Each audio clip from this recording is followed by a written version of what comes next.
অদ্ভুত ব্যাপার স্যার। এ আর কি অদ্ভুত দেখলি? আর গোপাল আয়, কাছে আয়, বস বস।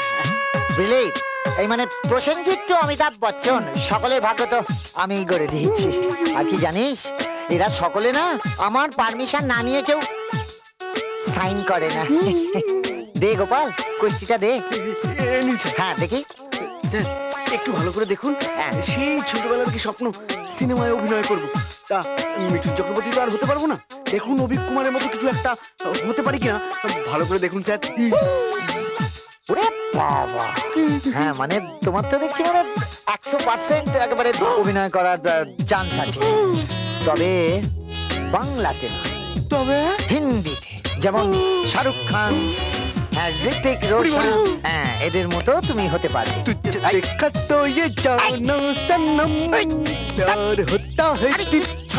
সত্যি বলছেন তো? হতে পারবো তো? হিন্দি সিনেমার বড় স্টার হতে পারবো তো? লাগছে বলছি। নিশ্চয়ই পারবে বাবা, নিশ্চয়ই পারবে।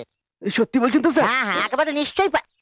আমার কি মনে হয় জানিস, ওই ওই ওই হিন্দি ছবির বড় বড় স্টারদের সঙ্গে না তোর অভিনয় করার সুযোগ আছে।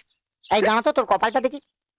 এই কাজে এই কেড়ে একদম কথা বলবি না, একদম হেঁচি দাঁড়া।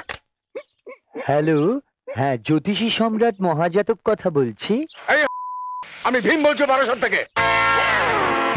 হ্যাঁ বলুন দাদা। এই ছাগল, নতুন ব্যবসার জন্য যে দিন তারিখ ঠিক করেছিলি সেই দিনই তো শুরু করেছিলাম। ও ও, তাহলে অনেক লাভ হচ্ছে বুঝি? লাভ?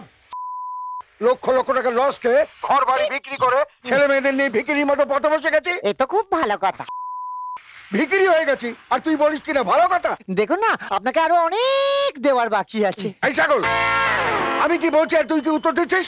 আমি যদি তোর ওখানে যাই তোর কি অবস্থা হবে জানিস?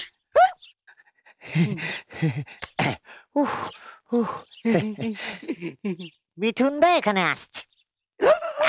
হেঁচকে তুলো না, হেঁচকে তুলো না। আসলে কি হচ্ছে জানিস তো গোপাল, মিঠুন দা না এইসব ভিড় একদম পছন্দ করে না। চল তুই এখন যাও।